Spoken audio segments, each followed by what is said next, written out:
Things haven't gone quite to plan for Manchester United in real life recently, sitting mid-table in the Premier League after a fantastic season last year in the Premier League, getting third, getting into Champions League football again, winning a trophy for the first time in 6 years. Everyone thought things were on the up. Well, after the summer window that happened, it's not quite gone to plan. Opportunities missed in the market, Ten Hag not correctly backed. We won't get into that because that's a whole nother video. But things haven't gone well, so it's our turn in the brand new Your World mode to fix things here at Manchester United. We've got no Højlund, no Mount, no Onana. It's all a fresh start. So without further ado, how am I going to fix Manchester United? We kick things off then with my outgoings, and there is going to be some players here which people do not want to see sold, but there is also going to be some players that had to go in real life, like Fred. Fantastic midfielder. We've moved past your Fred. Very, very good for, 3 or 4 seasons. I mean, even then, the Fred and McTominay thing hasn't gone down very well. He's not that great. He's out the door. He's gone to El Atifak for a brand total of £17.5 million. I think that is quite a good amount of money. Anthony Martial off the books, on loan at Sporting Lisbon. They're paying his full wages. He's impossible to sell because he's absolutely useless. So he's gone to Sporting Lisbon to hopefully try and revive his career. And next summer, maybe you can get some more money for him. The next signing, well, the next sale, in fact, is a very controversial one. Christian Eriksen. He's gone. £24 million. For me, he's past his best. You can see that from this season. I think why we can get some money in for him. He's gone to Chelsea, where hopefully he doesn't absolutely tear us down. He's going to go and be their set piece specialist. But for us, he's out the door.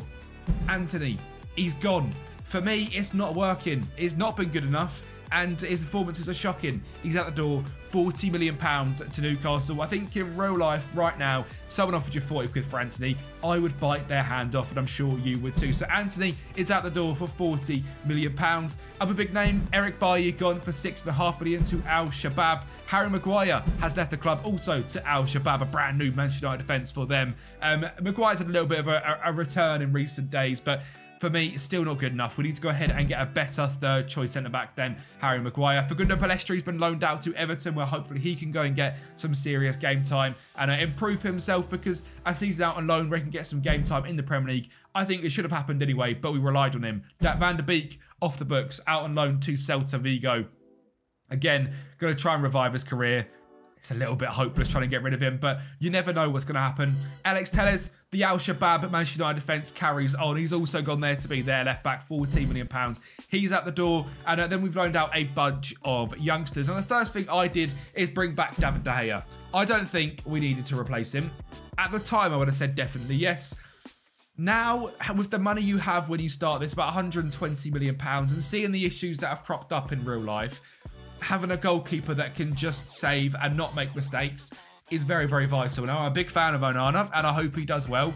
And I am still a fan of signing in real life. But in this alternate universe, Big Dave stays around at Manchester United, and hopefully he is going to be very, very good for us this season. He will not let me regret it. So Big Dave is at the club. The cover star, he's in. Harry Kane. We've got Varane. We've got Casemiro. We've got a winning spine. De Gea, Varane, Casemiro. We need a striker that can score goals, that is not going to let us down. Højlund has been fantastic in real life. I'm a massive, massive fan. But we need a number 9 that can go out there and score regardless of the situation. And Harry Kane is that man. He's gone to Bayern Munich, 15 goals in 10 games there already. Can he do that for us in the Premier League? I was crying out for this move in the summer. I would have absolutely loved to get Harry Kane, and we really should have got Kane and Højlund, but just in real life, it was just Højlund. In this alternate universe, we've managed to get Kane, and we've managed to get Højlund as well. I think this is the perfect scenario. This would have been brilliant for the summer. If we did get our backing of new owners, I think this would have happened. We'd have got Kane, we'd have got Rasmus, and there would have been no pressure on Rasmus. It would be beautiful, but instead all the pressure is on this young kid's shoulders, and he's doing well with it so far. Not scoring the Premier League yet, but everywhere else he is working absolute wonders. So Rasmus is going to be up front with Harry Kane as the main guy. So I think that is a massive, massive upgrade in the team. Now we sold Anthony, so a brand new right winger was needed. And again, someone who is there now. Domenico Berardi has been killing it in Italy for, 8 years for Sassuolo. He's been absolutely fantastic. So he is coming here to Manchester United to replace Anthony on that right wing. Great finishing, long shots, dribbling, passing technique off the ball. The one thing we didn't do in real life is go for it. We had the squad pretty much there, third in the Premier League, qualifying for the Champions League, winning a title, and we didn't go for it. We did what we normally do. We get top 4 and we don't make them big signings to get us over the line. So I think a new right winger, someone that is going to absolutely kill it, is Dominica Berardi. And a new midfielder, instead of Mason Mount, someone that I think makes a lot more sense to say next to Casemiro or just in front but slightly deeper, is Tian Koopmeiners from Atalanta. Fantastic signing, great determination, more defensive, which is what we're crying out for. With Mount, he is a number 10. We've got Bruno Fernandes, one of the best number 10s in the world. It wasn't needed, and him working as a number 8 is not currently working. So Koopmeiners is there to go ahead and do that job, and hopefully he can do it well. He looks absolutely fantastic, and he is going to be our guy in midfield next to Bruno Fernandes. A backup to Casemiro is much needed as well. Hugo Guillamon is going to be playing in that role, 23 years of age, from Valencia, very experienced. And again, midfield was such a big thing for United. We got Amrabat in on loan, but an actual signing that can come in is younger and we can develop alongside players like Kobbie Mainoo. Hannibal Mejbri is going to be absolutely vital. And we did sell Harry Maguire because Jean-Claire Todibo is coming into the club. Very, very good signing, £30 million. He's got a value of 57 already. A fantastic backup to Varane because we all know how injury prone Varane is. So Todibo is going to be here at the club as the third centre-back, Lindelof as the fourth. And that leaves our transfer business at a very, very expensive £290 million, outgoings of 120, so around £170 million offset. Off the top of my head, I don't actually know what United spent in real life, but it's not going to be far away from that because Onana was 50, Mount was 50, Rasmus was 60, so that's already 160.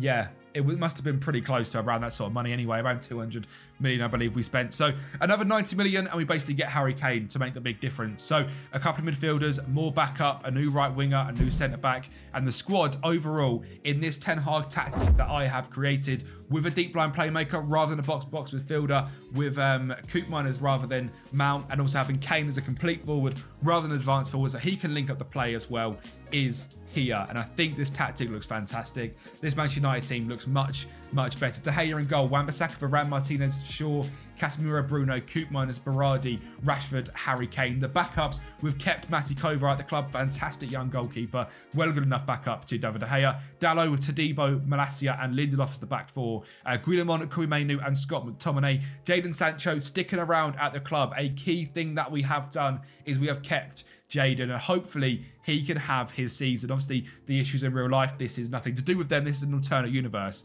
We are fixing Manchester United and getting the best out of this unbelievably talented winger is going to be one thing we're going to be doing to hopefully fix it. So Jadon Sancho and Berardi are going to be rotating. Garnacho is going to get lots of game time. Rasmus is here. Heaton's here. Brandon Williams is a backup. And Hannibal's going out alone, and Ahmad is also here at the club. So the squad looks much better. The first team looks better. The tactic is fantastic. And like I said, if you want this tactic, it's pretty much been released already with the slight changes of a deep line playmaker rather than a box-to-box, and a complete forward rather than an advanced forward.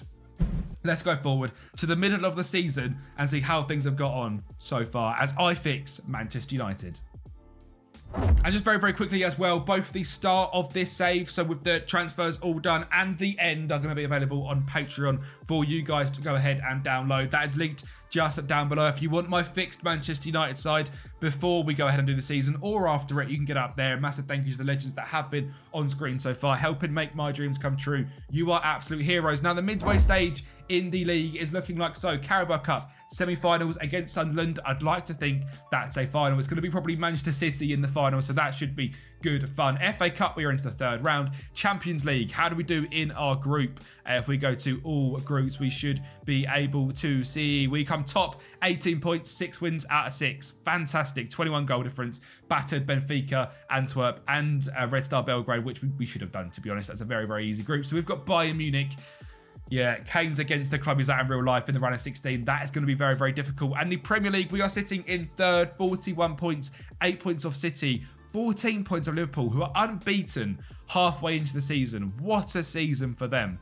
So winning the league might be a bit difficult, but we've got an unbeaten, invincible potential Liverpool on our side, well, against us. And in terms of players, how they've been doing so far at this midway stage, Rashford, 18, Kane, 17, Sancho, 12 and 10. That is what we needed, Jadon. That is fantastic. Bruno Fernandes, 11 and 15. Garnacho off the bench, 7 goals, 1 assist. It is fixed. We have done a much better job at getting players how they're meant to be playing. Luke Shaw with 9 assists as well was great to see. Koopmeiners, 4 goals, 8 assists is looking fantastic. Casemiro probably hasn't got so many reds, which is great. Even McTominay is still scoring in this game. So things have certainly gone very, very well indeed with how the season has started. This is only January. Nothing is won by January. Let's get to the end of June. We mentioned a potential final in the Carabao Cup, and that is where I bring you guys back for a loss on penalties against Brentford. Yeah, that is very, very frustrating. We looked to actually play quite well in this game. Højlund scored for us. We then went to a penalty shootout and Berardi ended up missing while Brentford scored every single one. Absolute heartbreak in the Carabao Cup. Nearly going back-to-back, because obviously last season was won in real life, but it wasn't meant to be in the Carabao Cup. Now, as we sit here on the 3rd of June, we are also without Harry Kane, an injury that has taken him a couple of months already, a month still to go, meaning he misses the run-in for the season, which is absolutely massive because we've got an FA Cup to go into without Harry Kane. And of course, the question marks are there. Could United do it without Harry Kane, who's never won a trophy before? Yes, they can, because Rasmus Højlund is that guy. He scored 2 today, a goal from Bruno Fernandes, and we got the FA Cup back into Manchester United's hands, which is absolutely fantastic for the start of this sort of saving Manchester United. It's only a 1-season video, but you can see from these stats down there, more shots, same amount of possession, the pass map looking perfect. You can see the back two, the wing backs getting high, a defensive DM, 2 central midfielders, the wingers, and then the striker. Exactly how you want it to go. And the man of the match performance for young man Rasmus Højlund in the FA Cup final was absolutely massive because that gave us the confidence for the Champions League final. Yes, ladies and gentlemen, we have brought number 4 back to Manchester. Rasmus Højlund, what a man. Harry Kane goes out with injury. Rasmus steps up. He scored in the 62nd minute to give the Champions League back to United. 9 shots against Real Madrid's 10, 42% possession, a much more defensive game.